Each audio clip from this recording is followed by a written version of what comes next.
Boundaries between couples. Now, I would like to look at boundaries that need to exist between you and couples that come to see you for couples coaching. So, coaches, this is a completely new dynamic because if you've already been coaching people, most of the time you have been coaching one-to-one clients. So, the dynamic between a coach and a couple is just completely different to start with. And as I mentioned before, our role is to take a step back and be a mirror to allow the couple to work on their dynamic to resolve their issues together. So we're much less involved as a coach when we're working with couples than when we're working with one-to-one clients, because in a one-to-one session, it's a conversation between us and our client where we help them explore what's going on for them. We are the direct recipient of their reflection as well as their understanding in their process. Whereas in a couples coaching session, the direct recipient is their partner. Now, guys, what I mean when I say partner is it can be anyone's couples coaching. It doesn't have to only be about romantic couples. This can be people who have issues in their relationships with maybe their siblings, their mother, their father, for example. They can just choose to come and see a relationship coach. So in this lesson, I will mention the word partner, but I like you to just keep in mind that I'm not just restricting this to just romantic partners. It's anyone that comes into a couples coaching session with someone else.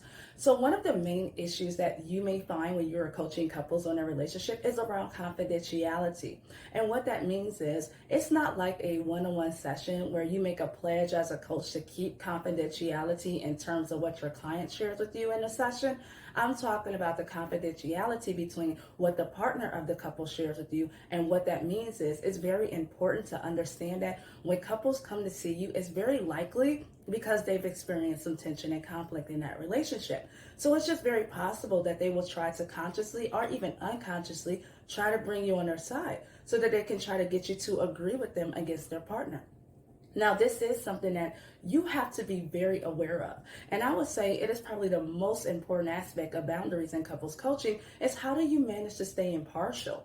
And it's absolutely necessary and important for good development of that process that you manage to stay impartial and you don't allow yourself to be dragged into one of the other partners trying to get you on their side. But this is what's most likely going to happen. So you need to take a bit of time to reflect for yourself. I would say outside of sessions and most likely with a mentor or a more seasoned coach. And how do you feel? Ask them, or ask yourself, how do you feel authentically and honestly about that couple? Do you find that you agree more with one or the other partner?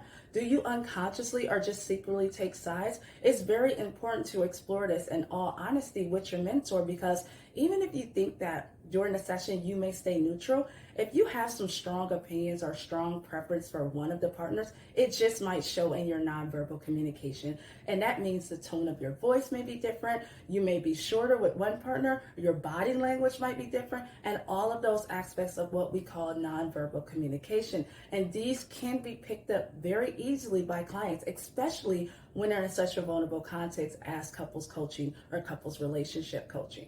So I really just encourage you to examine very closely and honestly, with or without the help of a mentor, but I would recommend someone external to help you on this. What's your take on the issue of the couple? And are you managing to stay neutral enough so that your nonverbal communication doesn't give it away and doesn't skew the dynamic between you and your client?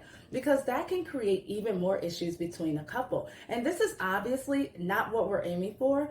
Now, the second aspect of boundaries around couples coaching is how do you manage if one of the partners tries to contact you outside of sessions? So we talked about contact outside of sessions in our previous lesson with the one-to-one client. But this is just a very different concept, because what might happen sometimes is one partner, is the partner just does not feel strong enough or confident enough or even safe enough to share something during a session. And they might just decide to email you or text you or call you later to share something with you that they didn't share during the session.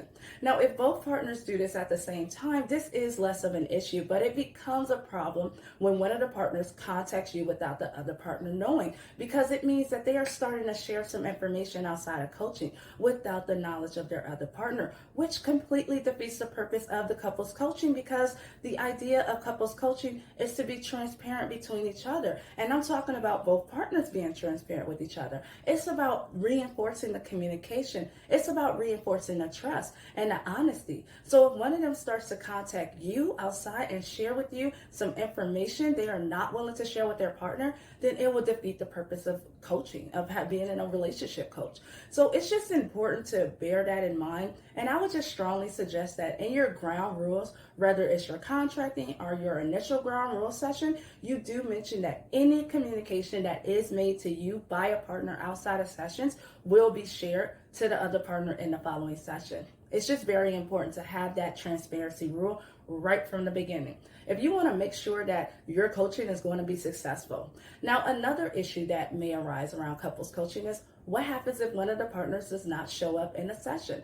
And again, it's just something that you need to pregame ahead of time, the work that you're going to do with them, because you need to have a clear idea and a clear stance of where do you stand in terms of those extreme or unusual situations. What do you want to do as a coach if one of the partners shows up but the other one does not? Some coaches still choose to just go ahead with the sessions and perhaps record the session and then send the recording to the other partner, or to send a summary to the other partner after the session. So taking notes during the session, and both the coach and the partner share the notes with the missing partner of the information that was discussed during the session. Now, some coaches choose not to have the session if one of the partners is absent. So this is just a personal preference that I would just like you to reflect on and to just choose for yourself. Now, obviously, if you do choose to go ahead with the session, it's just very important to have very clear and very explicit ground rules as to what happens in those situations. Because if you do not have a policy about sharing with the missing partner what's been happening, it might create the issues that I was just discussing before, and which is around something being shared without the partner's awareness, and that may trigger some issues in the long run because it will create an imbalance in the trust process. And this can be for you as well. This means you will have some information about one of the partners that the other partner is not aware of. So in terms of empowerment and in terms of where the power lies within the session, which should be between a couple, and you shouldn't have any power, so to speak, it will shift that balance. Because again, if you are aware of some information that one of the partner doesn't know, it gives you power, and therefore it distorts the balance of the dynamic between the three of you.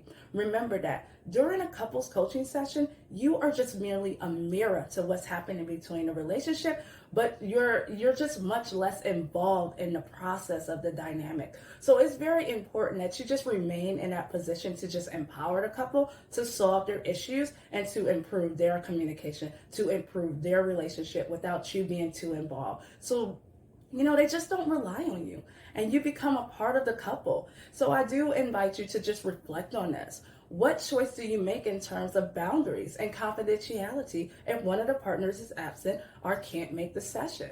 Now, another topic that I would like to encourage you to think about is what happens if you're working one-to-one with a client and you're working on a relationship, and either your client or their partner would like to come and see you as well.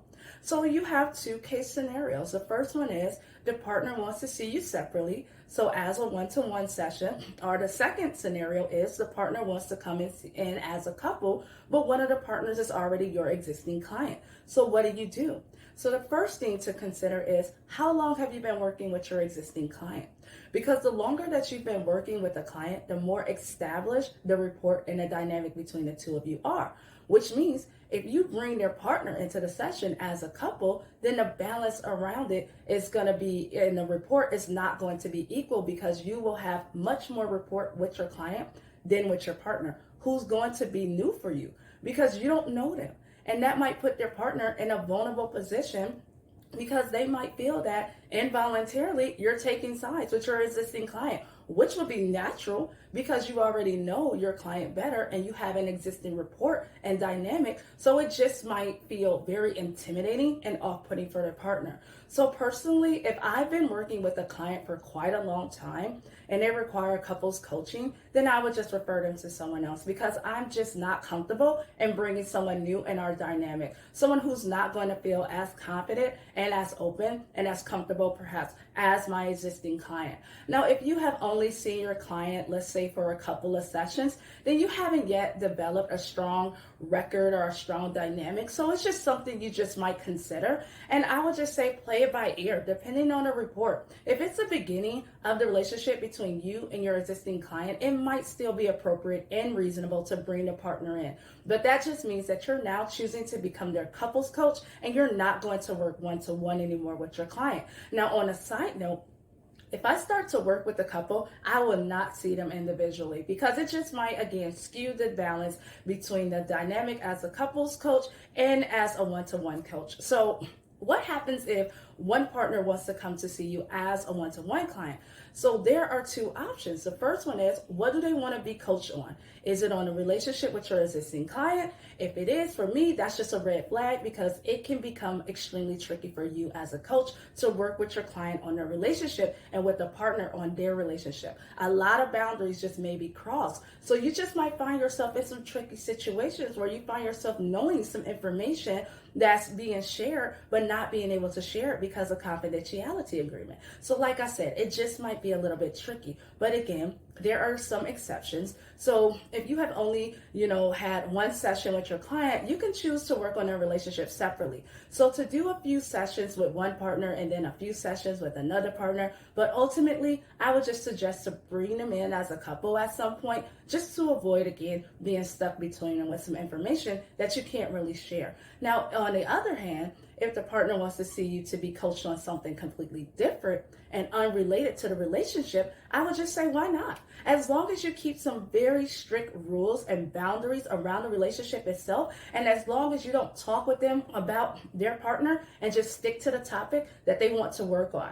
then I think it would be fine. But again, I would just suggest to check this out with a mentor because there are some blurred boundaries. Even though they might talk about their new job, let's say, for example, it might bring up some issues that they face during their relationship. So I would say it's a judgment call, but it is something that I encourage you to check in with a mentor about.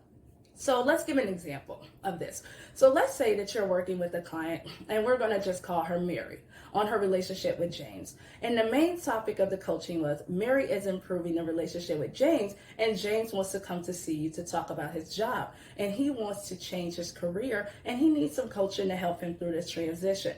So in that situation, I would say it should be fine to coach him as long as you don't talk with James about the relationship with Mary, as in his relationship with Mary, because that belongs to the coaching relationship that you have with Mary. So you have to just have very clear boundaries, explicit boundaries right from the beginning with James, saying that you are not going to discuss the relationship that he has with Mary because this is already what you're working on with Mary, and that might become complicated and there might be some blurring boundaries. So I do hope that this makes sense. Now in the next video, we will be discussing how to coach singles. So head on over to the next lesson and remember to take notes, guys, as some of these questions will be on your quiz. Bye-bye.